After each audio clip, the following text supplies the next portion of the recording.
Welcome in, guys. It is Brad with College SportsCast. It is week 27, season 4. We're here for another episode of Wildcat Weekly.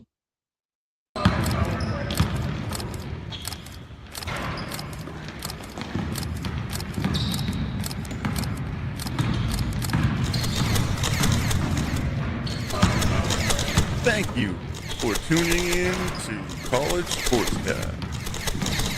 College SportsCast presents Wildcat Weekly. Welcome in, guys. It is Brad with College SportsCast. I'm here right this minute to do another episode here with you guys of Wildcat Weekly. And I'm going to have a special guest on here with us here in just a few minutes. So y'all hang on for that. John is attending the 50th district and region tournament or district tournament tonight for the girls. And he is not going to be here. We're going to have somebody else in his spot, but he is at the girls' 50th district tournament tonight. First round here tonight. He's going to be watching a couple of games there tonight. So hopefully he'll have a good time watching the girls' district tournament tonight. That is part of the 13th region. All right. So we start out every show here with our Facebook, man. We're inching closer and closer to 8,000. We're getting really close now, and we appreciate you guys. Hit that subscribe, man. Hit that subscribe. It's only 99 cents a month, and it gives you your own page to post in that you can post in. It also gives you a chat that we are in daily during games and trying to have a little bit of fun, bringing you some info, some news, our shows, different things. So hit that subscribe. Again, it's only 99 cents a month. If you are on Facebook or YouTube with us, we appreciate you as well. We have crossed over 750 on our YouTube. So, or if you are with us on YouTube, we appreciate you as well. Hit that like and subscribe. And we would appreciate getting a subscription there as well. Again, on Facebook, it is 99 cents to subscribe, but we appreciate both of you guys. Also, we're on the Real Fresh channel and subscribe to their channel as well. All right. So it looks like my guest is having a computer update. So we're going to hang on just another minute here. But while we are doing that, I am going to talk about home field apparel. Home field apparel, I am actually wearing one of the shirts tonight. This is the 1996 team. This is a home field apparel shirt here. If you're looking for some really cool retro vintage Kentucky gear, it is an awesome place to go. There's over 100 and I believe now 90 teams licensed. You can get all kinds of stuff and all different kinds of teams. But go to Home Field Apparel, use our QR code at the top left of the screen, and it will you can go there, find the Kentucky Wildcats, locate the gear. There's lots of cool stuff there to pick from, mascots, logos, all kinds of stuff. And use our code CSCast at checkout. It will help us, and you will get some really cool vintage gear. I'm going to leave that QR code up on the top of the screen, left corner of the screen there, as we are doing the show tonight. And it does look like that my guest is now here. So I'm going to pull up on the screen and get our guest in here.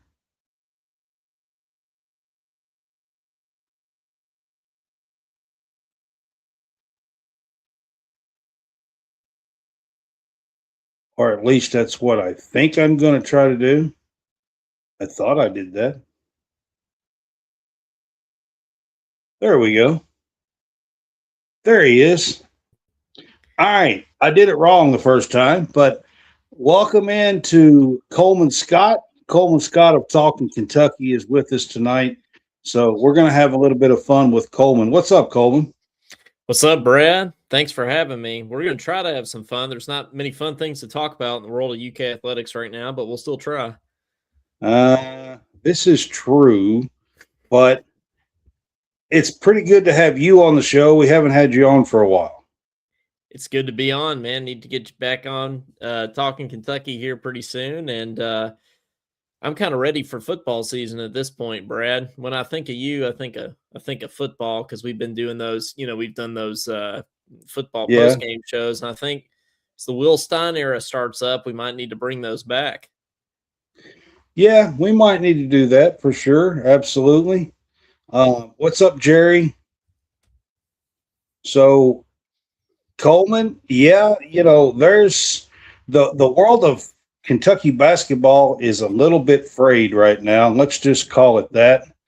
But we are going to dig into it a little bit. I've got some things here that I want to talk about. There's probably going to be some things that I don't want to talk about, just to be honest with you. Completely fair. Yep.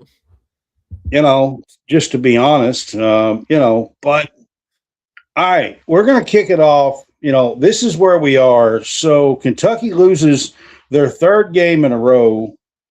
And I put, at Auburn this past weekend. And I mean, Coleman, let's start with questionable calls. It seems like every game anymore, there's just calls that just are unbelievable, really. Yeah. And the SEC seems to do nothing about it. Yeah, as Kentucky fans, I think we're used to kind of getting screwed by the refs, for lack of a better term. But it seems to be particularly bad this year and particularly bad in conference play, Brad.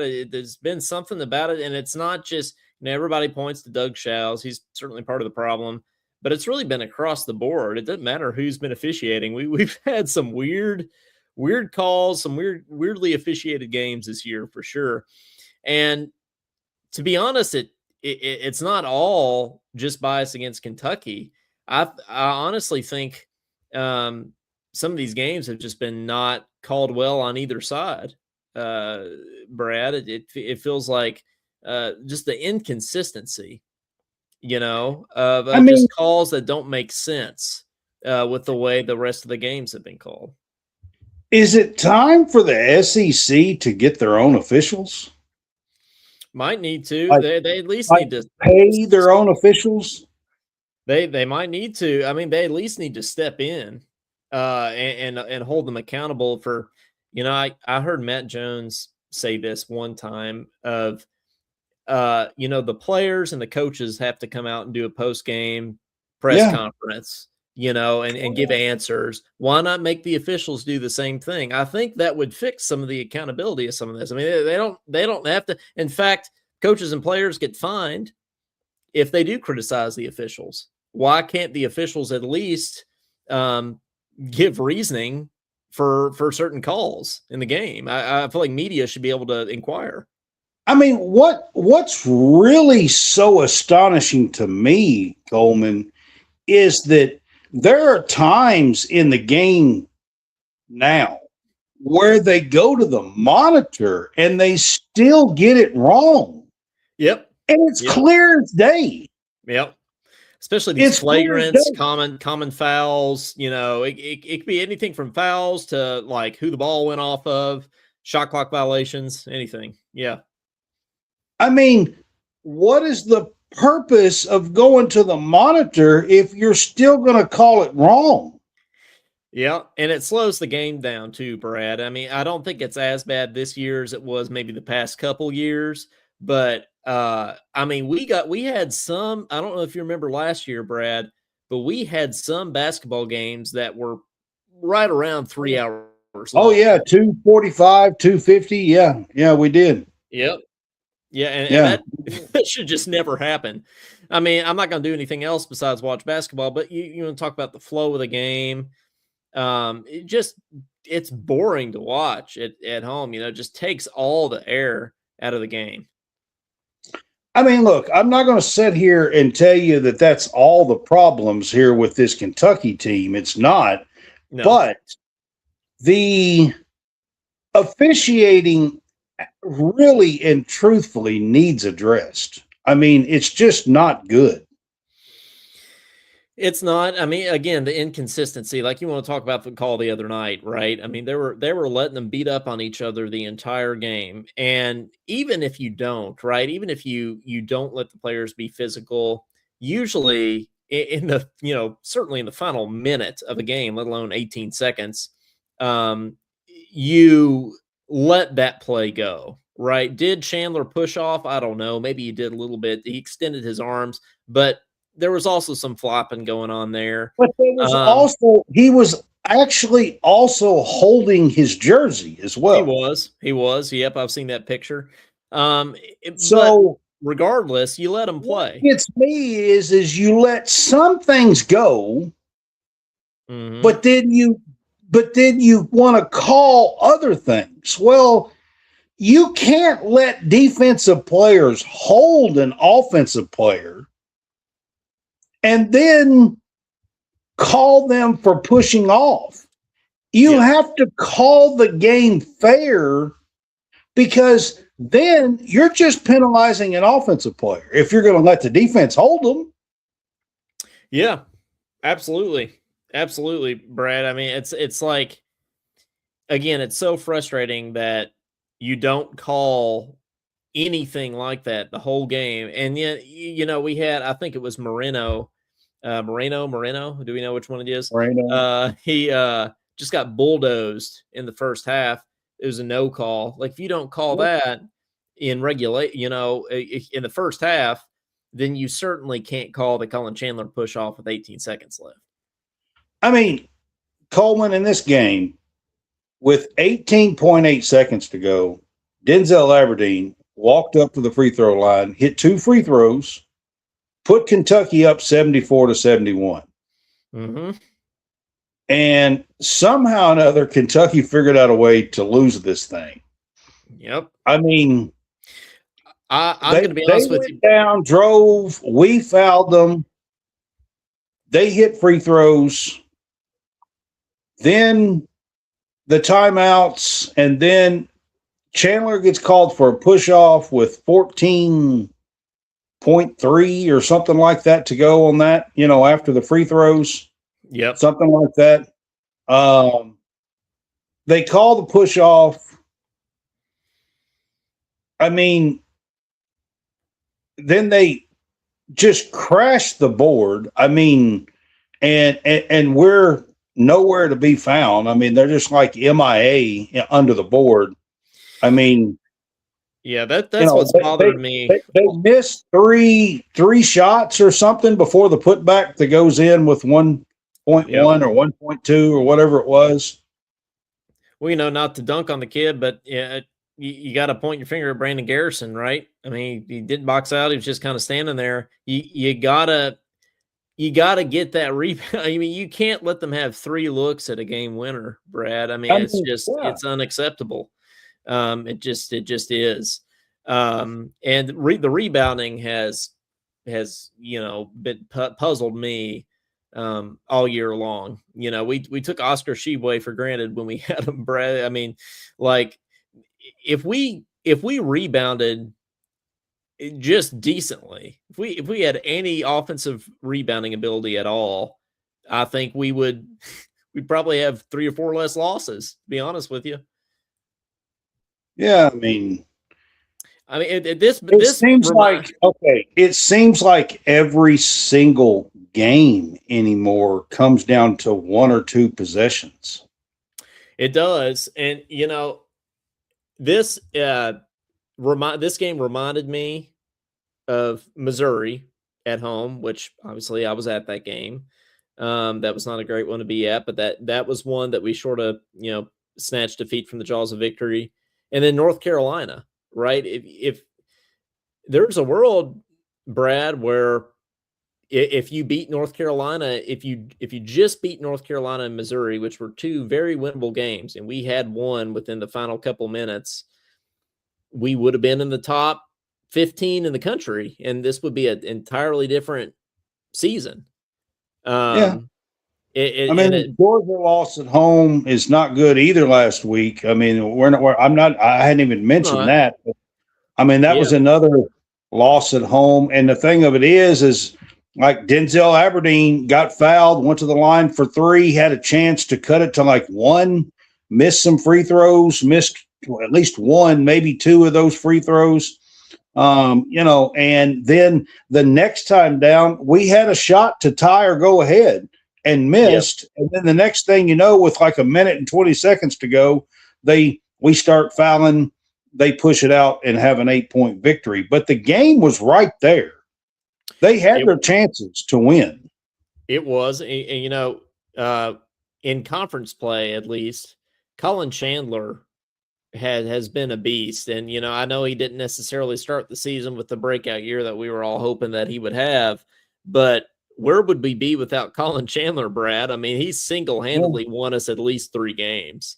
I don't really think that's an exaggeration. I mean, 2 of them, he had big shot. I mean, against Arkansas, right? And against, who was it at home that we beat? Was it Oklahoma? No, it was Tennessee. Tennessee, yeah. It was Tennessee. He hit big shots that basically clinched both of those wins. Both of those. Well, one of them was a steal, I think. I think we have a lot of steals this year. Steal. LSU. When he threw the pass to Moreno, I mean, we could have easily lost that game. So it's a weird year, right? Because there's a world where we're top 15. There's also a world where we're already out. Yeah, I mean, think about if we lose like against LSU and against Tennessee, which we could have lost. That's 3 more losses right there. Yeah, we could have absolutely lost both of those games to Tennessee. Yeah. Now, Brad, I don't know about you. I mean, I think night and day. I mean, I'm excluding the second half against St. John's. I think that's the best we've looked all year. It's also the only time that we've had a fully healthy roster. But for whatever reason, Brad, against Arkansas, I think that by far was our most complete game that we've played. Yeah, I'll agree with that for sure. It's confusing. I mean, it's like the reverse of last year, right? Because Arkansas sort of was inconsistent all year, and then they kind of played out of their mind against us. It's kind of what we've done this year. So I agree with that. All right, Coleman, I'm going to switch this up, and all right, and we're going to talk a little bit about the direction of Kentucky basketball. And like, what are some of the fixes for the future of the program? And I'm going to talk about this because there seems to be an absolutely enormous, large uproar from the fan base in year 2, by the way, of the Mark Pope era, about basically him being let go of the job. And I'm just not there. I want to start by asking you what you think about that, but I have a few topics here that I really want to kind of go through with you. So I'm not okay with it, not at all. And I will explain in the first topic here, but just right off the top, like, what's your initial thoughts on all of it? Yeah, I mean, I think it's way too soon to be saying that for sure. I'm not surprised Kentucky fans are saying that just because that's how we are. We're impatient. We want national championships. But I think you got to look at last year for starters, right? You got to look at the roster that he was able to put together in such a short amount of time. I mean, he really, really killed it in the transfer portal for as late as he got the job, right? And then he was able to take that roster, a team that was not athletic at all, really. And he was able to beat some teams that really I don't think we had any business beating, like the Duke Blue Devils. I still am amazed that we won that game.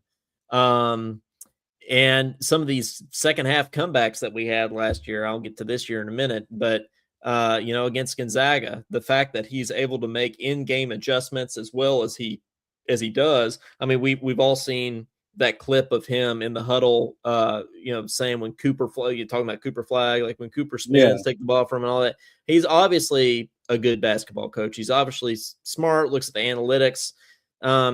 I think what concerns me, and probably what concerns a lot of Kentucky fans, is, seems like we've just come out flat in a lot of these games. We've kind of played our competition, and Coleman, this year's team, there's just something going on with it. It has been the entire time. Yep. I don't really know exactly what all that is. I've been around the program some. I still don't know all the answers, to be quite honest with you. But I want to start out with something here. I've got a little thing that I want to ask you about, okay? And here's my problem with the fan base, some of the media, and I'm also going to put the administration in on this just a little bit as well, okay? Mm-hmm. Yep. 2 years ago,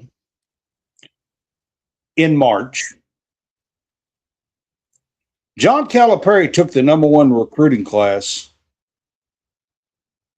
and was knocked out in the tournament in the first round for a second time in 3 years. Also had a 9-16 losing season before that. Worst season in the history of the school. Okay. He's had some of the worst losses. And here's my problem with the fan base and what's going on right now.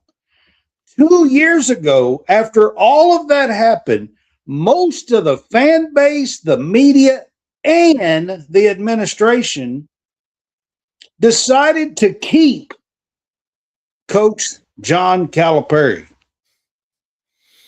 Yep. Kept him too all long. The media, all the fan base was whining and crying and saying that they should keep him and everything else. When he come off of 5 years of absolute just rock bottom for this program. And he did all of that with top tier talent and still lost. Yep. Okay. Mark Pope, who, by the way, is a national championship winner at the University of Kentucky. Okay. One of our own. Mark Pope has had one season in the NCAA tournament. And by the way, he won 2 games in the NCAA tournament last year, and Calipari won 1 in his last 5 years. Yep. Okay? Yep. He's already doubled up what John Calipari did for 5 years, and he's only had one run. All right? It's easy to forget about that. Yep. All right? So my question to you is anybody being fair to Mark Pope? Because I don't get it. I don't see it. How in the world can, including the fans, the media, and the administration, vow to keep John Calipari, but yet in year 2 of one of our own, everybody's ready to throw him under the bus? Yeah, especially, I mean, this year isn't over yet either, Brad. Like, we have to see like what the postseason looks like this year, and we can go on and win the SEC tournament, Brad. We could get a 6th seed in the tournament. We can get a 5 or 6 seed in the tournament, and who knows? But I mean, I agree with you. It could happen. I don't think it will. The end of this is going to be all that great, to be honest with you, this year. It's not. I mean, it still doesn't matter. It's just year 2. It is. And everybody was still ready to keep going with Calipari after 5. Well, I know. And yeah, I think everybody points to the year 2 thing, the Billy Gillespie. There are some other reasons that Billy Gillespie was let go other than he was just losing. It wasn't only that. There was no future there, right? Oh, yeah. Mark Pope has shown some promise. He's shown he's a good coach. He obviously gets this program. He cares about this program. Another thing that I think is a little bit concerning is if you look at what the roster is shaping up to be next year, which is who knows what it's going to be. That's one of the topics that I have here that I was going to go through. We'll get to it, but yeah, that's at the end of the day, that's one of them. But I wanted to bring this up because I've been talking about this, and I just I'm actually, if you want to know the truth, Coleman, I'm actually kind of ticked off at the fan base and the media right now. Yeah. I'm actually kind of ticked off by it, to be honest. I don't think anybody is being remotely fair to one of our own. And it kind of pisses me off, to be honest. No, I mean, I agree with you. And everybody's saying, oh, he's not the guy we should have gotten. You know, if you look at who was available at the time, like we weren't going to get Bruce Pearl, or we weren't going to get Sean Miller, we weren't going to get Nate Oates because this administration was not going to let that happen. You know, when you throw all that away, who else are you looking at? You're probably looking at Mark Pope or Shaka Smart. And would any of us really rather have Shaka Smart right now? I wouldn't. I think Mark Pope is the guy, the best option realistically that we had at the time. And I think it's great that he's one of our own. And I certainly am, you know, cheering for him to succeed. I think we all are. I don't think anybody dislikes him. He deserves at least one more year to get this thing going, and maybe 2, to be honest. Maybe two. I mean, maybe 2, to be honest. The most concerning thing to me is the recruiting or the roster construction aspect of it. Can I ask you, before we jump into that, real quick? Yeah. What do you think about the coaching staff? Do you think there needs to be, talking about fixes here, do you think there needs to be some changes on his coaching staff? I'm not talking about the GM just yet. Yeah, I'm talking about just his coaching staff. Well, I think that's what we're missing as a GM, but I don't think that the coaching staff, I mean, I honestly, Brad, I wouldn't know who to point to. I mean, on paper, I think this is about as good of an X and O's coaching staff as you could hope for right now, right? I mean, but does it seem to be paying off on the floor any at all? Does it would not surprise me, Coleman, if there's not at least 1 or 2 changes on this coaching staff heading into next year. Well, and who do you think that would be? Who do you think needs to change? Well, the ones that I think are probably the safest. Like, I mean, we hear that Alvin Brooks did the game plan for Arkansas. Yeah.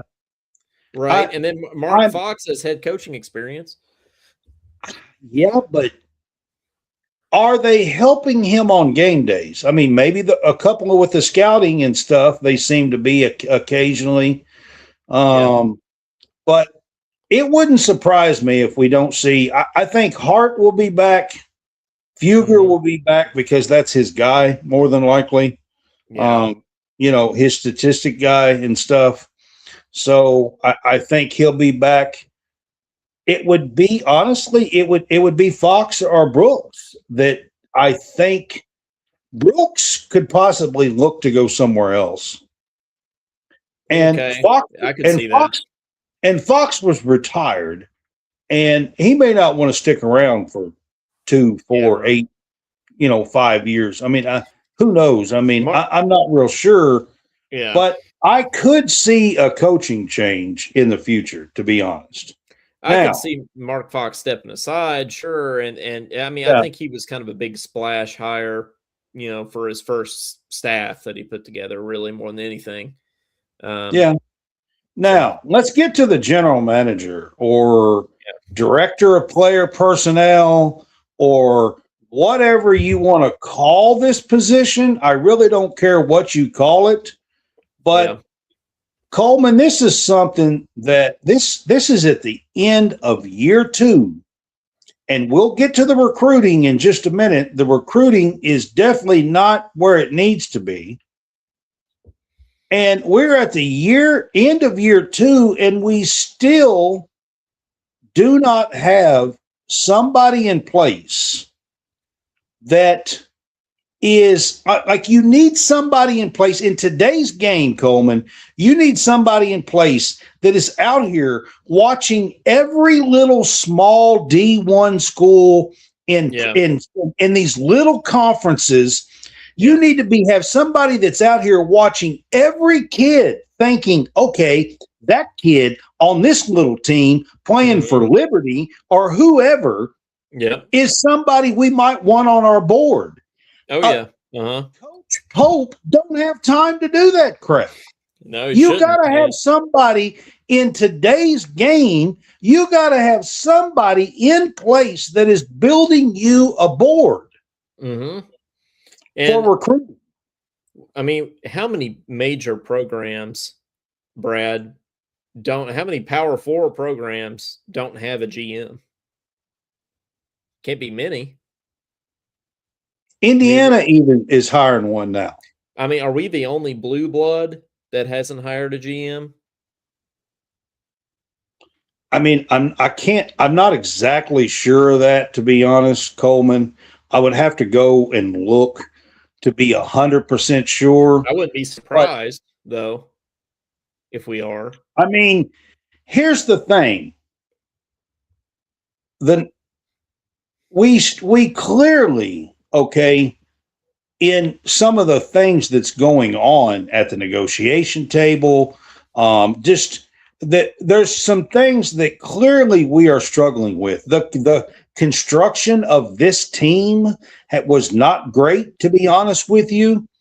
This year's team, there are clear reasons why there needs to be a GM in place or director of player personnel, whatever you want to call it. It does not matter to me what you call it, but they need to be in place. They need to be an expert in business and NIL, and they need to have relationships with agents. Yeah.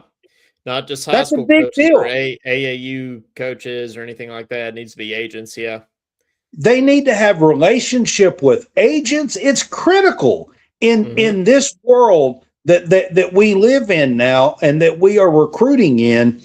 Yeah. All of those things are absolutely critical. And I mean, I've even thrown names out. Okay. Yeah.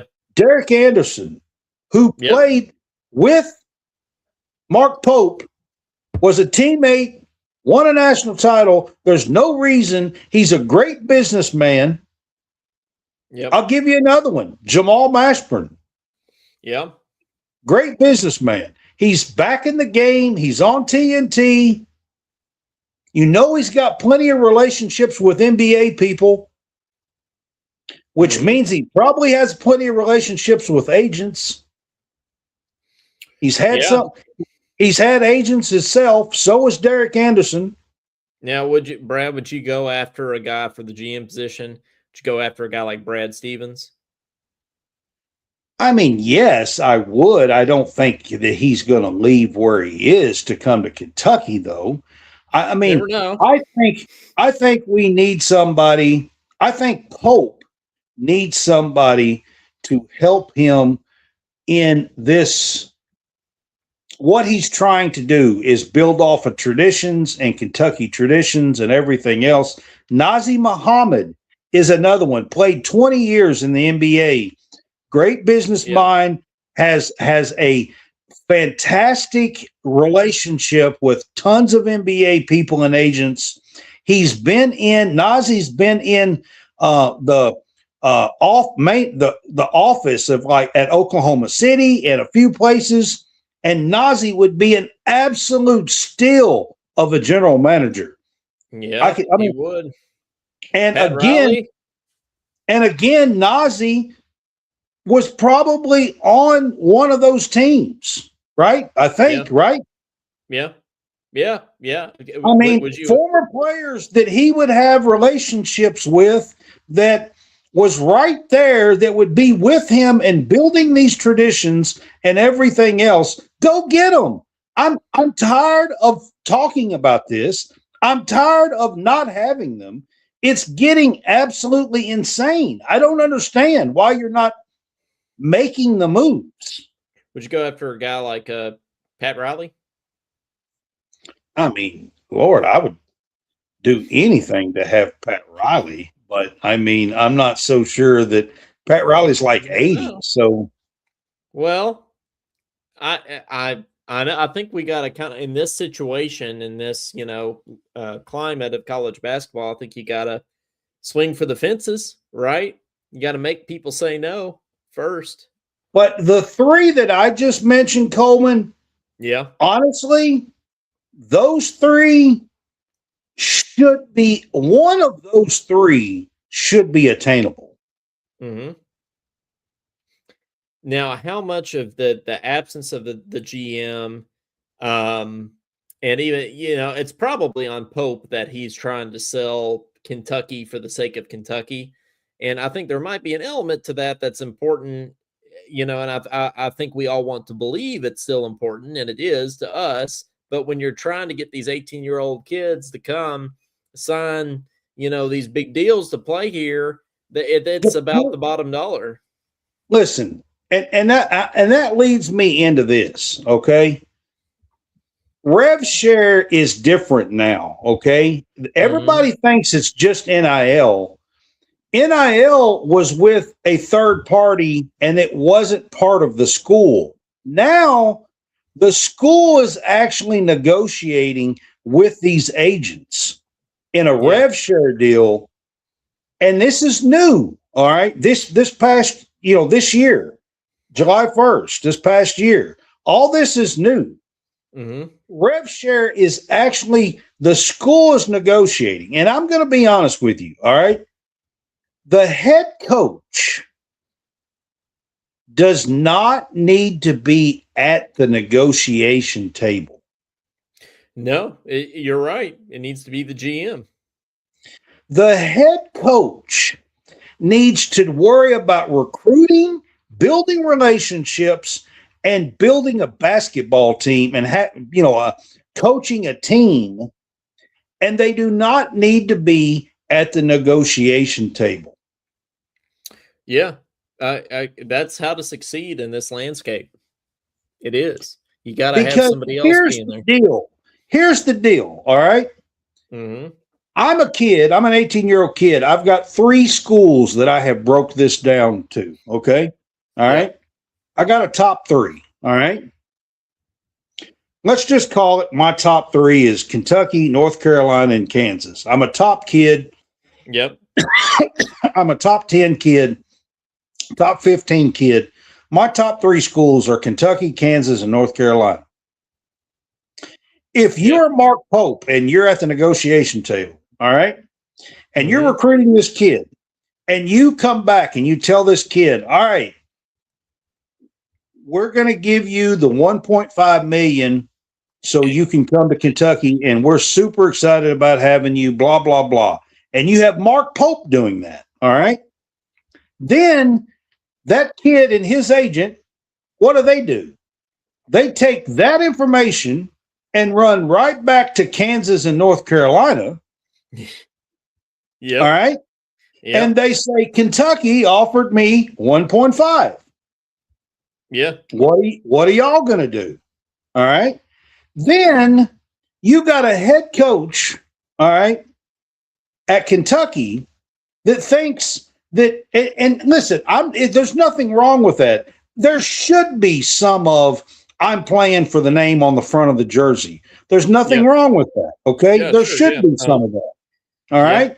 But then you got, let's say Kansas says, okay, we'll give you $2 million. By the way, this is probably what's going on with Stokes this year, by the way. All right. Yeah. Mm-hmm. All right. So then the agent comes back to Mark Pope because he's the one that's doing the damn negotiating and says, you know what? We got a $2 million offer, so we're leaning towards Kansas now. Well, Mark Pope says, well, I don't know. We'll have to, I'm not sure I want to do this, but, okay, we'll match it. We'll go to $2 million, okay? Then North Carolina comes along and says, we'll go to 2.5. Yeah. So Mark Pope is already at the negotiation table, has already offered 1.5 and now has matched 2. Okay. Mm-hmm. At some point, because he's the head coach, he can't keep playing this game all winter long. That's what people don't understand. We still don't have no recruits. They can't sign right now anyway. This is the negotiation point. Right. So, yeah. So there's no reason they're not going to sign. I mean, you can't sign now anyway. So here's the deal, Coleman. Sooner or later, Pope's going to come back and say, well, we believe here at Kentucky that you should want to come and play here at Kentucky, and we've offered you 2 fair prices. And they're going to get bought out. Yeah. And guess what? The kid that everybody said, oh, he's a Kentucky lean. He's a Kentucky lean. He's a Kentucky lean. Guess what happens? He's no longer a Kentucky lean because we have the head coach at the negotiation table. Do you think that the whole recruiting predictions and the crystal ball, like kind of stuff, do you think that means less this day and age because there's all this negotiating going on behind the scenes? Like you really don't know on any given day where a kid's leaning. You know what I mean, Brad? Yeah. Like, you think it's harder to predict where a kid's going to go? Oh, for 100% I do, because these agents, Coleman, like from November to April, it doesn't matter. They can say they're committed. It doesn't mean anything. Yeah. It doesn't mean anything. Yeah. It doesn't mean anything. What is a national letter of intent? Because their agents are going behind the scene and they're still negotiating. Like even after they sign a letter of intent, Brad, I don't even know if they sign those anymore. Are those even still a thing? Yeah, they sign. It's not. It's something else, but they still sign. But it's probably not. You could take it to the court. I mean, they can take anything to court. To be honest with you. Yeah. Nowadays, it's not like it used to be. No, it doesn't mean anything to be committed, and now it really doesn't even mean anything to say that you're signed with somebody. Not really. Now let's talk about roster construction. Yep. And a player big board. All this is part of the reason why you need a general manager or a director of player personnel or something of that nature. Okay. Mm-hmm. Roster construction this time has not been the best. Let's just put it that way. Taking a chance on Jaden Quaintance, while other teams would have done the same thing if they would have had a chance. It does confuse. While, I mean, I don't. Other teams would have done the same thing. They would have. You do have to learn some lessons from this. You do, Brad. I would rather have another guard right now. Right? We have way too many big men on this roster. In my opinion, we need another shooter. At the end of the day, that's why I was screaming for months that they needed another shooter, and he never did go out and get one. He brought in Aberdeen late instead of a shooter, and there was a couple of pieces that I didn't think was great. Now, I will say this: Aberdeen has turned out to be a lifesaver for this team. Yeah, I wasn't an Aberdeen fan at the beginning of the year. I wasn't either, and I fully admit that. I've said it on the show here. Yeah. I mean, but here's the deal.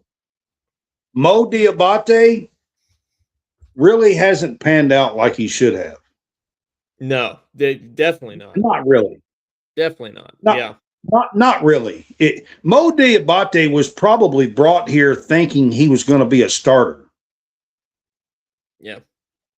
And yeah, I'm sure that's what we wanted him to be too. I mean, as far as Mark Pope tried to create a roster that was athletic and could play defense.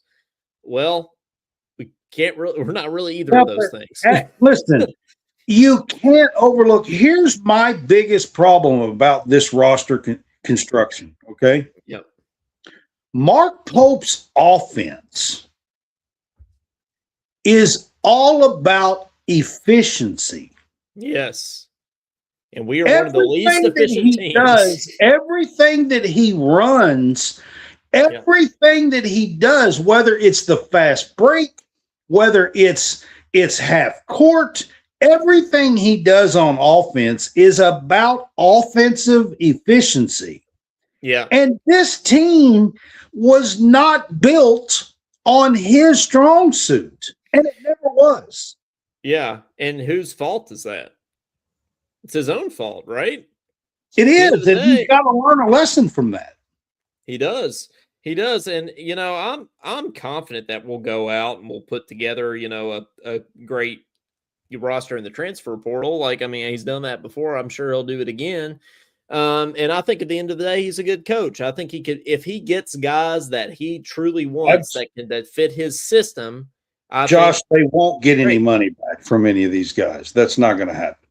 Yeah, no, that won't happen. But I do one thing I do worry about, Brad, is are they going to have as much of an NIL budget next year? I don't think they will. And I don't think that is something that is I think that was always going to be the case. Last year was the last year before this revenue share and this NCAA agreement and cap. Mm-hmm. All right. This year, it's different. It's not the same. There's no way that they are spending $22 million on a roster, and they never were going to do that. Last year was an anomaly. Yeah. Because the year before that, they spent like 10. Okay. Yeah. So it's probably going to be more like his first year, probably. Mm-hmm. Yeah.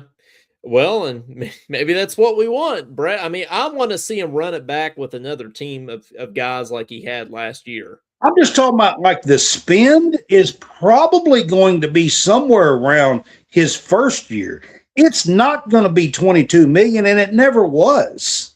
This honestly, Brad, you want to talk about Calipari?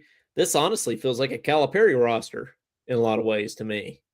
Doesn't it to you? In some ways. Some of the guys are. I mean, Calipari usually had 2 or 3 5-star, high quality, Well, but I mean athletic guys. I mean guys like Jasper Johnson.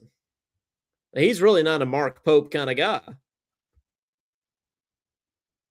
I mean, maybe he has the potential to run point in a Mark Pope system, but he hasn't played that way this year. He's not really a shooter.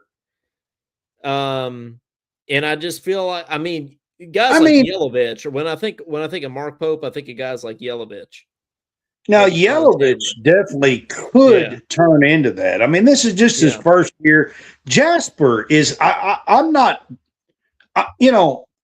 Jasper, I think, can turn in to be a good player. He's just a freshman. He has shown some spots. He come in and had 12 in an important game of just, 3 or 4 games ago, had 8 in the first half. He's shown some spots, but he's been hit or miss, to be quite honest with you. But there are so many things about this roster. That's the reason why he has got to have a GM that is working with him that will build him a big board of players where they're out watching these kids playing at Mercer and wherever. I mean, you know, I don't care, St. Bonaventure or Fairleigh I Dickinson. mean, yeah, Fairleigh Dickinson, Santa Clara. I mean, UC Santa Barbara. I don't care where they're playing. You need to be watching these guys and being like, if this guy hits the portal, we want this dude. Yep. I mean, and you can't tell me that Mark Pope and this staff has the time to do that in season. Or maybe they're trying to do it, and that's why this isn't working. I mean, this you can't do that. Yep. You know what I'm saying? We need it. Yeah, we need a GM at the end of the day. I mean, and this is what I was going to say earlier, Brad. Do you think the reason that we don't have a GM is largely because of Mitch Barnhart? No, I don't actually, because I mean, he let somebody walk in first day as a GM for the football. Well, that's true. That's true. I mean, why would he not do that for basketball? He let somebody walk in the first day. Get off the plane with him. He brought him on the plane. We went and got him and brought him on the plane. I mean it seems to me, it's confusing to me because it seems to me like Will Stein is everything that Mark Pope is not in regard to NIL. Like, it seems like Will Stein really has this landscape of college athletics figured out with the way that he's wanting to run the program. And it feels like Mark Pope is still wanting to run it like the stuff that I had mentioned about building a board and all that kind of stuff, and the NIL and the relationship with agents and all that is the reason why Will Stein has brought in his man, or two or three, actually. He's got three that are going to be helping him in the GM, director, player personnel roles, assistants roles. Well, I mean, and I think to play devil's advocate, I think you gotta have that in football. I don't think it's possible to run a program in this landscape of college athletics without a GM in football because the roster's so big. In basketball, you can get away with it, but it's not going to be great. And that's I don't think you can. If you want to be at the top, I don't think you can. That's what I'm saying. You might be decent.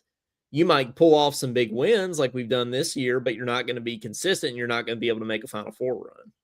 All right. So I think you have to run here in a few minutes. So before you do, I want to ask you, at what level do you think we need to be winning next year before this fan base will chill the hell out and just get on board and try to back, a coach that is trying to build? Because let's all remember that this has been going on now for 7 seasons, and Pope's only been a part of 2 of those.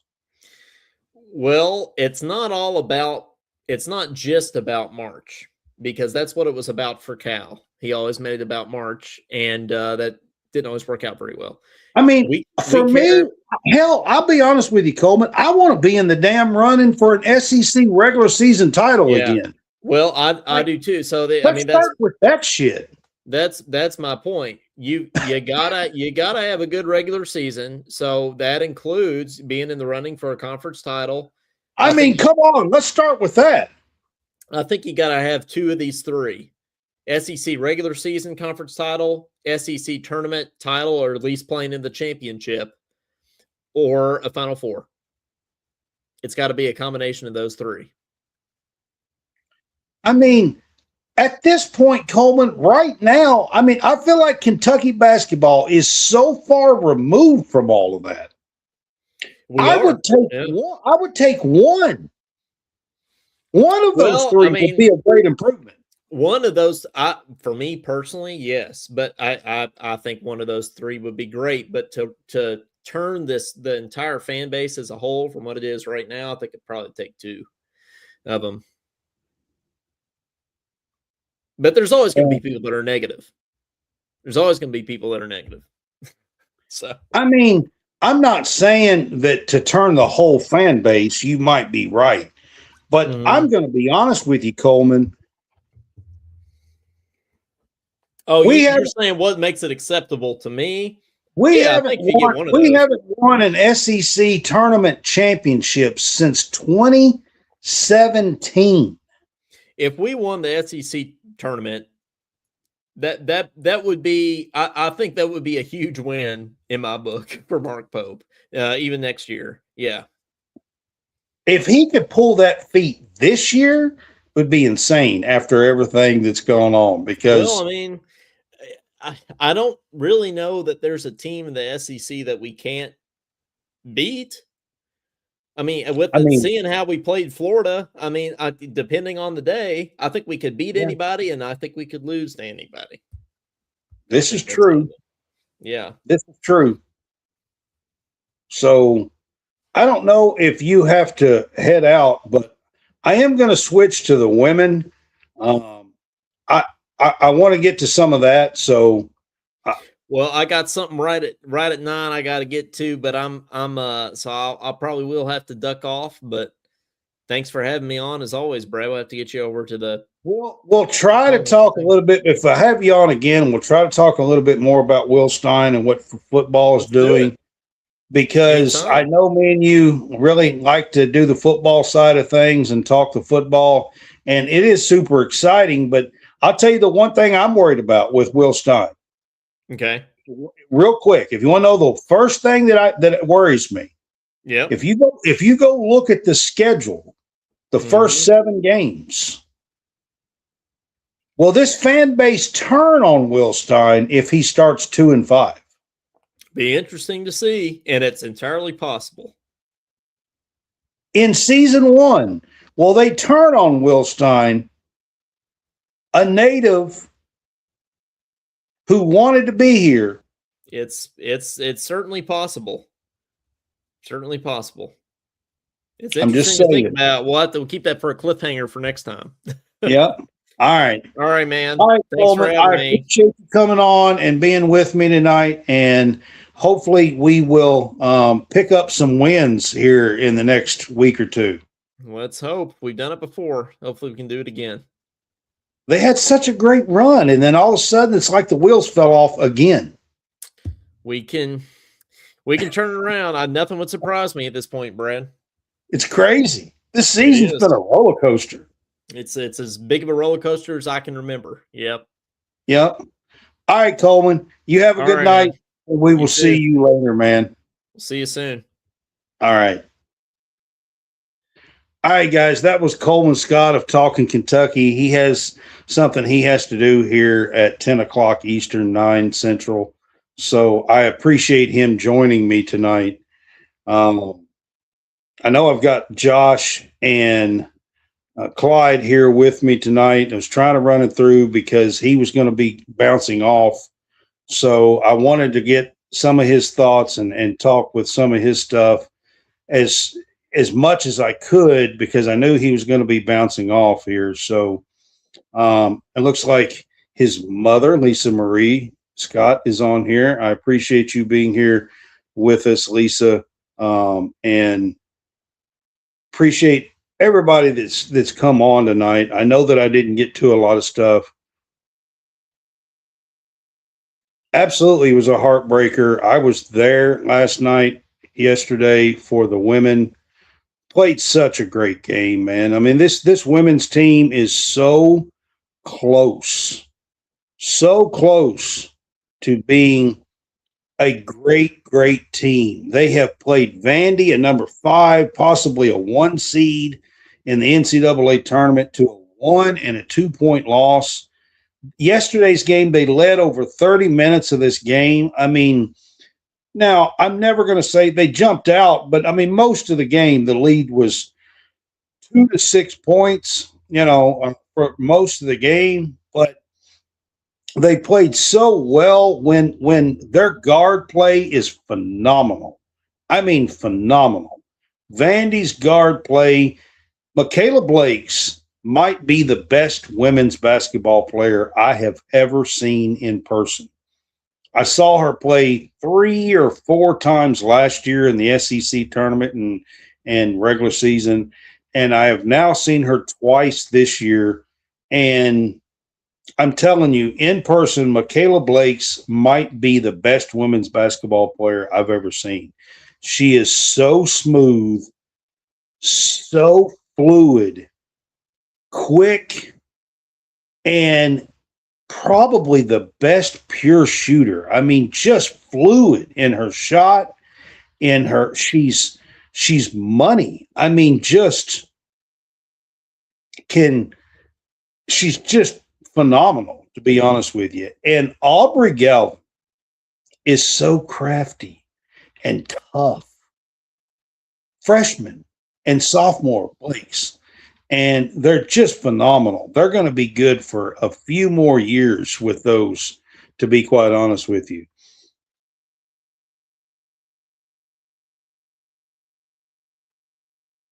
I mean, I'm telling you, Vandy on the women's side have some phenomenal players. And for Kentucky to play the way that they have. In the first game at Memorial, Kentucky led for 25 minutes of that game, led for over 30, 33 last night. But, I mean, again, a turnover late, a missed layup, some of the same stuff. I mean, they just can't put it together late to get one of them. I'm hoping they will figure something out and be able to get one of them because they are so close. It's unbelievable to me how close they are to winning one of these. But I was at Memorial Gym last night. It's a really cool place to be, a cool gym that they have and that they play in. I will give them that.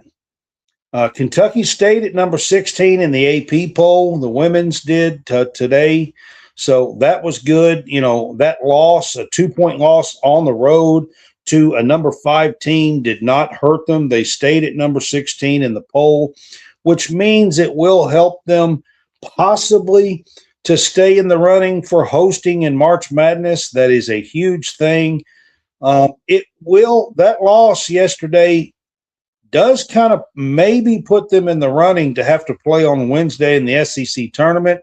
The girls play at Auburn on Thursday. That is going to be an absolute dire game for this girls team to win because they finished the regular season at home against South Carolina.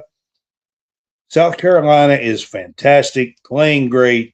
Dawn Staley has all the great talent and athletes in the world. Has a great chance of maybe getting to a Final Four and cutting down the nets for a national championship again. It's going to be a tough task for the girls to stay with them. However, it was a 2-point game last year in Columbia late in the fourth quarter with 5 minutes to go. So who knows what could happen? This team has stayed with so many. It was a 1-point game at Texas, on the road at Texas with 5 minutes to go.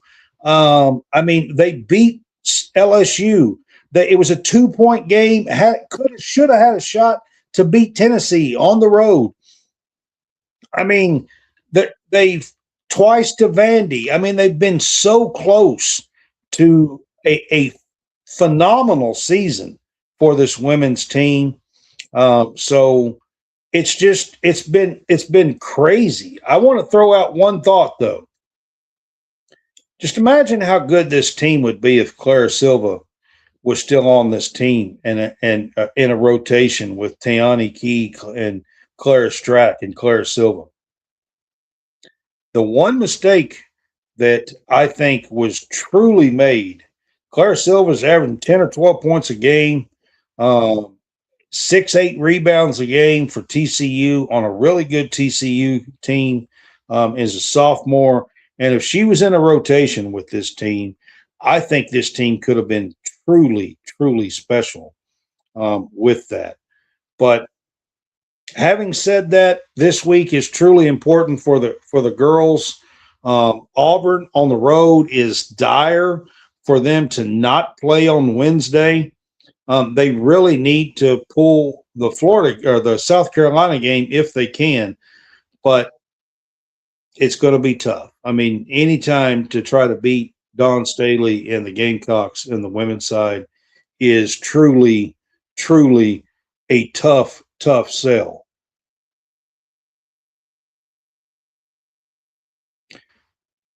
Josh, we talked about the officiating a little bit at the beginning, man. It's ugly. It needs fixed. I mean, I don't know what else to say about it.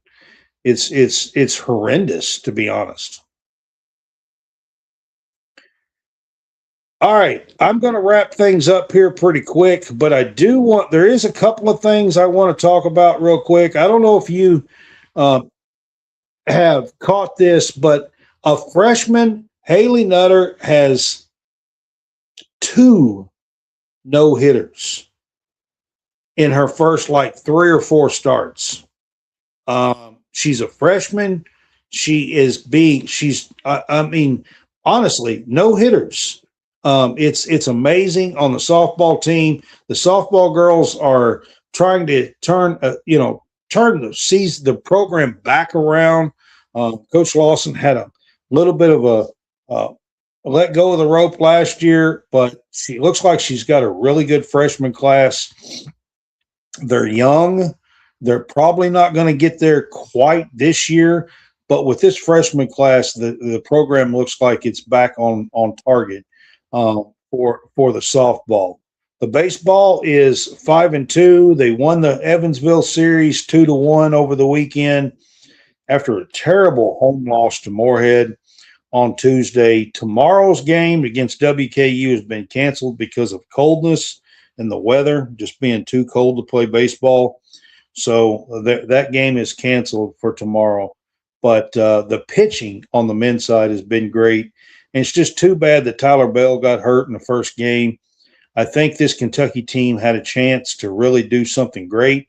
Still kind of hoping that Tyler Bell can get back in a month or so, 6 weeks, and maybe be a part of this season. We'll see, but I do want to put that up there. One last thing before I take off and we go. Kentucky football and Will Stein. I found out today that Kentucky is in on 29 top 300 rival recruits on the 2027 class. And when I say in on, I'm not talking about just an offer. That's not what I'm talking about. 29 of these people have either the coaches have visited them, they have been here for junior days, or they are scheduling official visits in the future. 29 of the top 300 on rivals, Kentucky right now is in on. That is a huge number for the University of Kentucky in football. I mean, I will give Stoops some credit. I mean, he did up our recruiting. There were times where we were probably in on 5 to 10 or so of the top 300. There, depending on which class it was and that kind of stuff. But usually we were in on somewhere between 5 to 10 of the top 300 guys. We would get 2 to 3 to 4 or 5 at the most in these classes, under Mark Stoops. But Stein is upping the ante with this GM, assistant GM, a director of player personnel. People say, would Mitch Barnhart hire a GM? There's 3 on staff for football, and he hired him immediately. So I don't know why he wouldn't. And they're cranking up the recruiting here for Kentucky football, and that's pretty exciting if you're a Kentucky football fan, like me, to be honest with you. That's pretty exciting.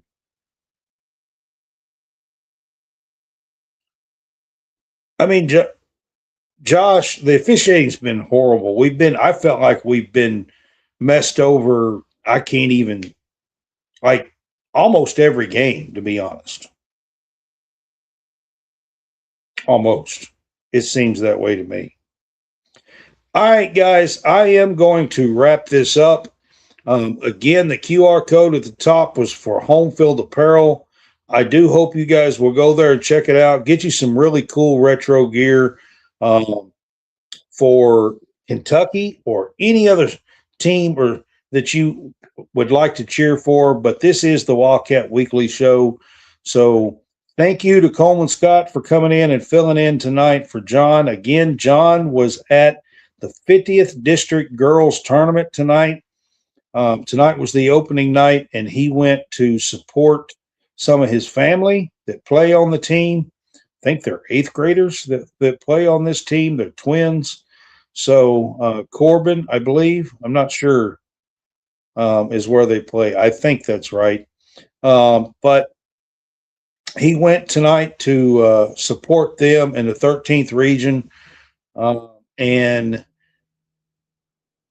that's the reason why he wasn't here, and that's the reason why Coleman was on. Thank you to Coleman Scott of Talkin Kentucky. Go check out their podcast, and maybe we'll get back together and be on his show before too long. So y'all have a good night. This has been Wildcat Weekly. We will see you guys on Friday night.